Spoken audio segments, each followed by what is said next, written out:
اللہ نے کچھ فرشتے پیدا کیے ہیں، ان کا کام کیا ہے، ڈیوٹی کیا ہے کہ زمین پر اتریں اور جو لوگ اللہ کا ذکر کر رہے ہیں ان محفلوں میں شریک ہوں۔ اب یہ فرشتے چلے آسمان کی طرف ختم ہونے کے بعد، اللہ سب کچھ جانتا ہے، ہر کام سے وہ باخبر ہے، پھر بھی لیکن ارشاد فرماتا ہے فرشتوں کہاں سے آنا ہوا؟ فرشتے عرض کرتے مولا کچھ لوگ تیرا ذکر کر رہے تھے۔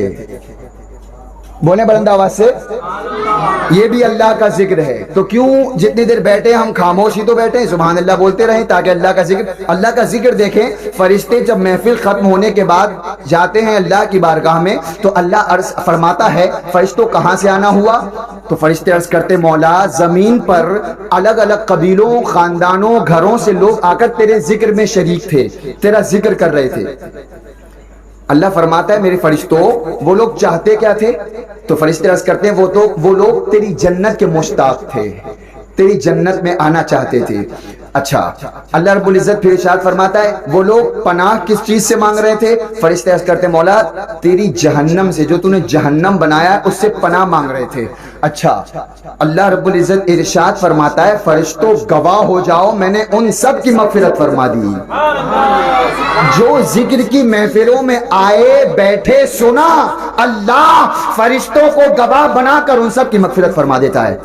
اچھا جو لوگ نہیں آ سکے کسی کام سے یا کسی ضرورت کی وجہ سے گھروں میں بیٹھے رہے یا سائڈ سے گزر گئے یا جلسے گاہ کے پیچھے رہے، ان کے ساتھ کیا ہوتا ہے؟ فرشتے عرض کرتے ہیں مولا کچھ لوگ لیکن اس میں ایسے بھی تھے جو نہ آ سکے، کچھ لوگ ایسے بھی تھے جو کسی سے ملنے آئے تھے تیرے ذکر میں نہیں آئے تھے، کچھ لوگ ایسے بھی تھے جو اپنی ضرورت اپنے کام سے آئے تھے اس ذکر میں۔ اللہ ارشاد فرماتا ہے خوش نصیب ہیں وہ لوگ جو میرے ذکر میں بیٹھے، ان کے پاس سے گزرنے والا بھی محروم نہیں رہتا، میں نے ان کی بھی مغفرت فرما دی۔ یہ ذکر کی محفلیں اتنی بابرکت ہیں، ہمارے پاس الفاظ نہیں ہیں اس کی فضیلتوں برکتوں کے، بس اتنا سمجھ لیں کہ آپ اپنی زندگی کا بہت بڑا کام کر رہے ہیں، اس کی برکتیں انشاءاللہ آپ دنیا میں بھی دیکھیں گے اور آخرت میں بھی دیکھنے کو ملیں گی۔ اس لیے جہاں بھی محفلیں ہوں چاہے جس نام سے ہوں، اہل سنت والجماعت مسلک اعلیٰ حضرت والوں کی محفلوں میں شریک ہوا کرو، اللہ تعالیٰ ان محفلوں کی برکتوں سے سب کو مالا مال فرمائے۔ تو میں جو کہہ رہا ہوں اس پر عمل کریں گے کہ نہیں کریں گے؟ بولو۔ نمازوں کی پابندی ہوگی، اس لیے کہ آپ نے نیاز دلائی بہت اچھا کیا، امام حسین رضی اللہ تعالیٰ عنہ کے نام پر شربت پلایا بہت اچھا کیا، لیکن ان کی بارگاہ میں سب سے بڑا خراج عقیدت یہی ہوگا کہ آج ہی سے آپ نمازوں کے پابند بن جائیں۔ آج ابھی اسی محفل سے عزم مصمم کر کے اٹھو کہ اللہ جیسے بھی حالات ہوں گے، آندھی ہوگی، طوفان ہوگا، گھروں میں بلائیں ہوں گی، مصیبتیں ہوں گی، لیکن ہم سے نماز قضا نہیں ہوگی۔ بولے انشاءاللہ نمازوں کے پابند رہو، اس لیے کہ یہ نماز اللہ کی دعوت ہے۔ کس کی دعوت ہے؟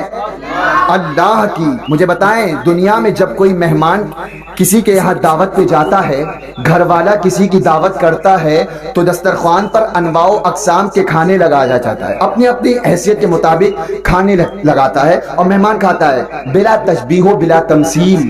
اللہ رب العزت نے یہ دعوت دی نماز کی، اور نماز کے لیے ہمارے سامنے مختلف ارکان رکھے، رکوع رکھا، سجود رکھا، قیام رکھا، اور ہر رکن میں الگ الگ لذتیں پیدا فرمائی۔ رکوع میں الگ لذتیں ہیں، قیام میں الگ لذتیں ہیں، سجود میں الگ لذتیں ہیں۔ کہیں گناہوں کی معافیاں ہو رہی ہیں، کہیں نیکیوں کی زیادتیاں ہو رہی ہیں، کہیں رب سے قرب مل رہا ہے۔ گویا بندہ جب تک نماز میں ہے، نماز میں اپنے رب سے ہم کلام ہونے کا شرف مل رہا ہے۔ نماز بڑی برکتوں والی ہے، نماز بڑی بڑی بڑی قرب والی شے ہے۔ ہمارے گھروں میں آج حضور نے ارشاد فرمایا اپنے گھروں کو قبرستان نہ بناؤ۔ کیا نہ بناؤ؟ کیسے قبرستان بھائی؟ اس میں تھوڑی گھر میں کوئی مردے دفن کرتا ہے؟ کوئی گھروں میں مردے دفن کرتا ہے؟ نہیں کرتا ہے۔ کیا مطلب آخر حضور کا؟ مطلب یہ ہے کہ اپنے گھروں میں گناہوں کے ماحول قائم مت کرو۔ اپنے گھروں میں نمازیں پڑھو, سنت رسول کے مطابق زندگی گزارو.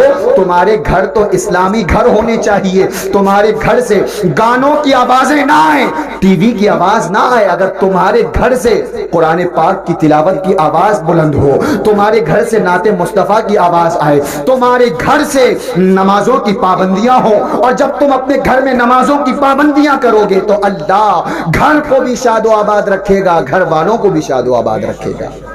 نعرہ تکبیر, نعرہ رسالت, ذکر شہدائے اعظم, علماء اہل سنت. قبرستان مت بناؤ. اور ہوگا کیا, قبرستان کیسے بنے گا گھر, آپ حضرات بخوبی جانتے ہیں, یہ کہنے کی ضرورت نہیں ہے. معاشرے میں, ہمارے محلے, ہمارے علاقے میں ہر دوسرے تیسرے گھر کا یہ حال ہے کہ گھر والے پریشان ہیں. کہیں آپسی رنجشوں کی وجہ سے, کہیں باہری رنجشوں کی وجہ سے, کہیں کوئی پڑوسی سے خوش نہیں ہے, کہیں بھائیوں میں جھگڑا ہے, کہیں اختلافات ہیں, کہیں رنجشیں ہیں, کہیں کاروبار میں مسائل ہیں, غرضے کے طرح طرح کی الجھنوں میں لوگ پھنسے ہیں. بولو حال ہے کہ نہیں معاشرے کا یہ؟ بالکل ہے. تو پھر کیا عمل نہ کرو گے؟ حضور نے ارشاد فرمایا اپنے گھروں کو قبرستان مت بناؤ. قبرستان بنانے کے تو ہم ہی ذمہ دار ہیں. ہم نے نمازوں کو ترک کر دیا. نہ جانے ہم میں سے کتنے ایسے لوگ ہیں سالوں سال گزر گئے لیکن مسجدوں کا رخ نہ کیا ہوگا سوائے عیدین اور جمعہ کے. سالوں گزر گئے, اللہ کی بارگاہ میں سجدہ کرنے کا شرف نہیں ملا ہوگا, اور پھر زندگی تڑپتے تڑپتے گزار کر ایسے ہی مرنا ہو جائے گا. بتاؤ کس لیے آئے تھے اور کیا لے کر کے رب کی بارگاہ میں جا رہے ہیں ہم؟ کیا سرکار امام حسین رضی اللہ تعالیٰ نے یہی سبب ہمیں کربلا کی سرزمین سے دیا تھا کہ تم دھڑلے سے نمازوں کو چھوڑتے رہو, دھڑلے سے شباب اور کباب کے عادی رہو, گناہوں کے بازار گرم رہیں لیکن نیکیوں کی محفلیں تم سے خالی رہیں, نیکیوں کی توفیق تمہیں نہ ملے؟ سرکار امام حسین رضی اللہ تعالیٰ کا معاملہ تو یہ ہے, ان کے والد ماجد سرکار مولا علی مشکل کشا شیر خدا رضی اللہ تعالیٰ ان کی کیسی عظیم شان ہے. صحابی رسول ہیں, داماد پیمبر ہیں, خلیفہ چہارم ہیں, عشرہ مبشرہ میں ہیں, لیکن نماز کی پابندی دیکھیں, جہاد میں مصروف ہیں. تیر آ کر کے زانوں میں پیوست ہو گیا. اب لوگوں نے نکالنے کی کوشش کی لیکن تیر نہ نکلا. سرکار مولا کائنات رضی اللہ تعالیٰ کے بارے میں لوگوں کو پتا تھا کہ سرکار مولا علی جب نماز میں مشغول ہوتے ہیں تو ان کی نماز ایسی ہوتی ہے کہ کائنات سے بے خبر ہو جاتے ہیں. اس لیے جب آپ نماز میں مشغول ہوں تو تیر نکال لیا جائے. مشورہ کر کے لوگ جمع ہوئے, سرکار مولا علی رضی اللہ تعالیٰ سجدے کی حالت میں گئے ہیں اور لوگوں نے تیر کو کھینچ لیا, آپ کو خبر بھی نہ ہوئی. اب نماز سے فارغ ہوئے, پوچھا کیسے آنا ہوا, تو لوگوں نے عرض کیا حضور تیر نکالنے آئے تھے, اور نکال بھی لیا. سرکار مولا کائنات فرماتے اللہ کا شکر ہے مجھے تو خبر بھی نہ ہوئی تم نے کب تیر نکالا. یہ ہے نماز. حضور رحمت عالم صلی اللہ علیہ وسلم نے ارشاد فرمایا نماز شفا ہے. بیماریوں سے شفا چاہتے ہو تو نماز کے پابند بن جاؤ. اپنے تجارتوں میں برکتیں چاہتے ہو نماز کے پابند بن جاؤ. اگر تمہاری گناہوں کی عادت ہے اور گناہوں سے دل باز نہیں آ رہا, ایک بزرگ نماز پڑھتے اور نماز کے بعد, ہر نماز کے بعد 3 مرتبہ اپنے نفس سے مخاطب ہو کر ارشاد فرماتے. کیا فرماتے؟ اے نفس, اگر تو گناہوں سے باز نہیں آ رہا اور اللہ و رسول کی اطاعت کرنا نہیں چاہتا تو اس رب کا رزق کھانا چھوڑ دے. بتاؤ کبھی کھانے میں کمی ہوئی آپ کو؟ ناشتہ بھی حاضر, کھانا بھی, اور رات کا کھانا بھی, کپڑے پہننے کو کمی ہوئی؟ کبھی سورج کی روشنی تمہارے گھر پر نہ پہنچی ایسا دن ہوا؟ کبھی برسات نہ ہوئی ہو ایسا ہوا؟ اللہ نے تمام نعمتیں تمہیں دی, اپنے سورج کی روشنی تمہارے گھر سے نہ چھینی, رزق تم سے نہ چھینا, تمہیں ماں باپ دیے, آل و اولاد دیے, تمہیں پہننے کو سہولت دی, سانس لینے کو زندگی دی. اب ان تمام نعمتوں کے صلے میں ہم نے اپنے رب کی بارگاہ میں کیا کیا؟ کیا ہم 10 سے 15 منٹ اللہ کی بارگاہ میں خرچ نہیں کر سکتے؟ جو ہماری مائیں بہنیں سن رہی، میں ان سے بھی عرض کروں گا کہ آپ لوگوں کو مسجد میں جانے کا حکم تو نہیں ہے، لیکن اپنی اسلاف کی تاریخ کو ذہن میں رکھو۔ ہماری مائیں اور ہماری بزرگان دین کے عورتیں، خواتین کا ان کی زندگی گزارنے کا عالم کیا تھا۔ سرکار امام حسین رضی اللہ تعالیٰ عنہ، ہم جن کی یاد منانے یہاں حاضر ہیں، ان کی والدہ ماجدہ حضرت سیدہ فاطمہ الزہرا رضی اللہ تعالیٰ عنہ نبی کی شہزادی ہیں۔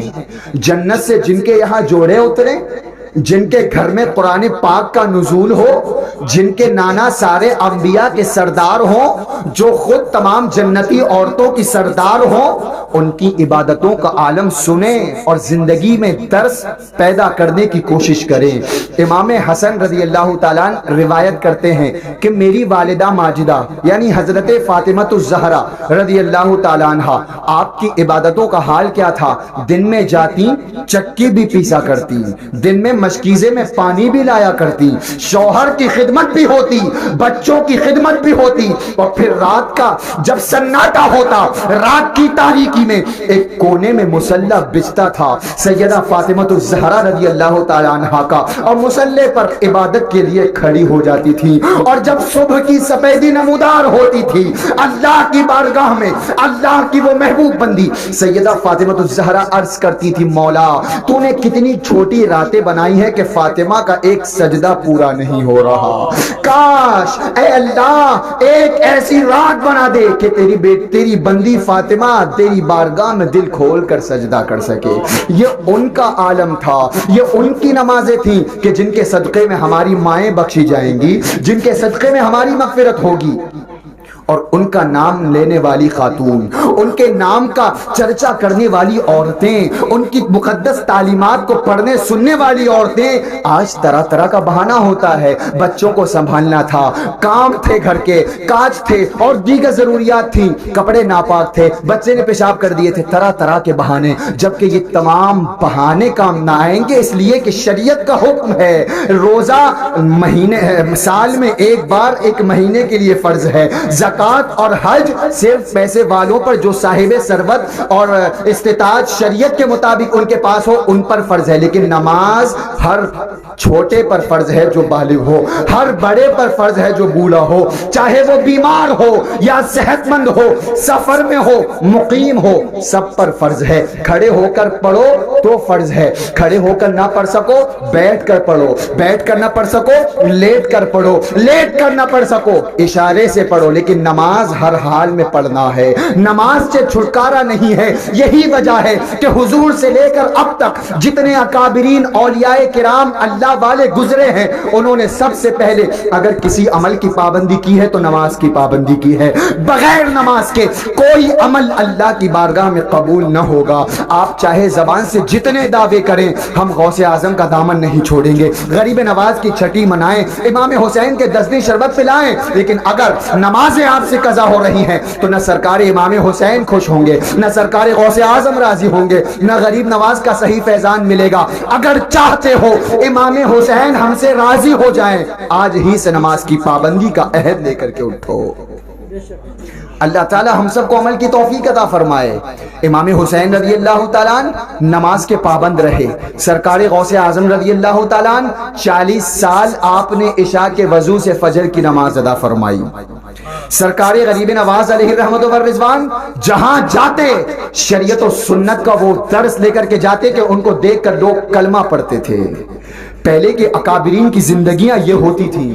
اسلام اپنے ماننے والوں کو اخوت کا درس دیتا ہے، اسلام اپنے ماننے والوں کو محبت کا درس دیتا ہے، اسلام اپنے ماننے والوں کو امن کا حکم دیتا ہے، آپس میں اتفاق و اتحاد پیدا کریں، شریعت و سنت کے مطابق زندگی گزاریں۔ اکابرین کی جماعت ابھی چند دن پہلے سرکار مفتی اعظم ہند علیہ الرحمت والرضوان کے وصال کی تاریخ گزری۔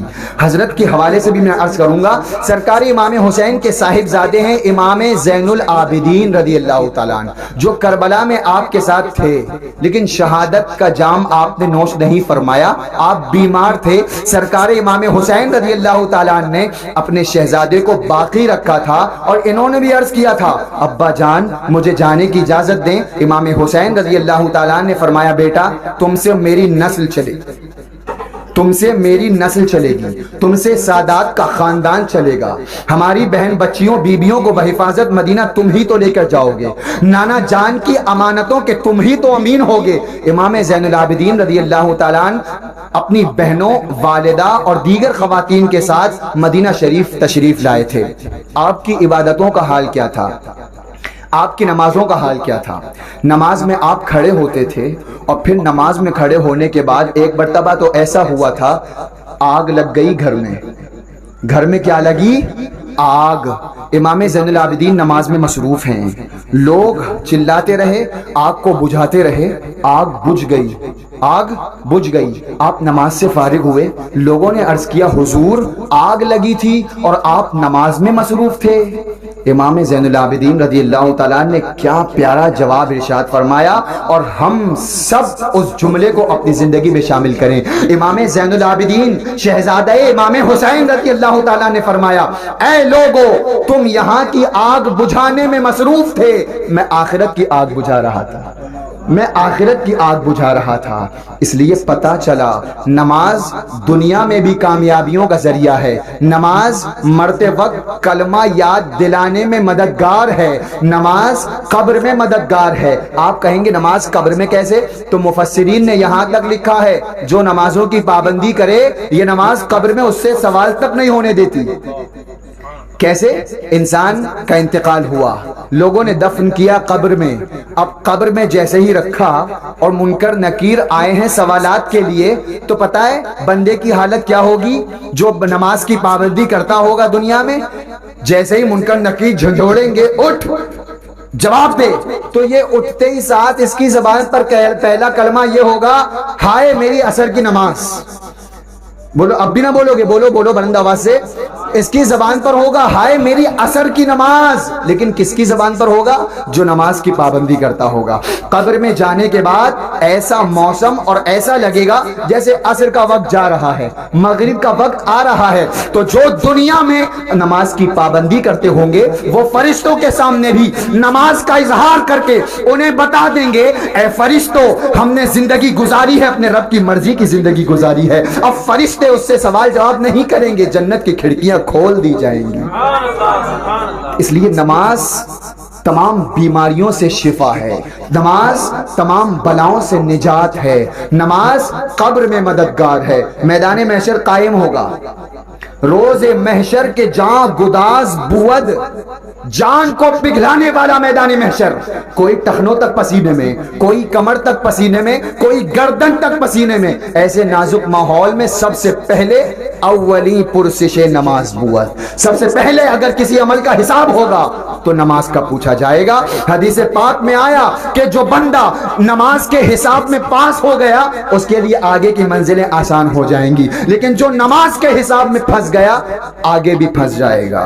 اس لیے اپنی نمازوں کو درست کرو، خشوع و خضوع پیدا کرو۔ جو سرے سے نماز نہیں پڑھتے، بخاری شریف حضور رحمت عالم صلی اللہ علیہ وسلم ارشاد فرماتے ہیں، جو بندہ نماز نہ پڑھے، جان بوجھ کر نماز چھوڑے، گویا اس کے اہل و مال جاتے رہے۔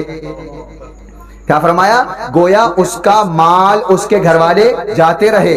وہیں حدیث پاک مسند امام احمد کی حدیث ہے، حضور رحمت عالم صلی اللہ علیہ وسلم ارشاد فرماتے ہیں، قصدن نماز ترک نہ کرو، یعنی آرام ہے، طبیعت اچھی ہے، وقت میں فراوانی ہے، ہم بیٹھے ہیں، ٹی وی چالو ہے، ہم دوستوں سے باتوں میں مصروف ہیں، ہم پڑوسیوں سے گپے مار رہے ہیں، اذان ہو رہی ہے، رب کا مؤذن ہمیں دعوت اذان، دعوت نماز دے رہا ہے، ہم باتوں میں مصروف ہیں۔ حضور فرماتے ہیں جان بوجھ کر قصدن نماز ترک نہ کرو، جس نے نماز ترک کی اللہ و رسول اس سے بری الذمہ ہیں۔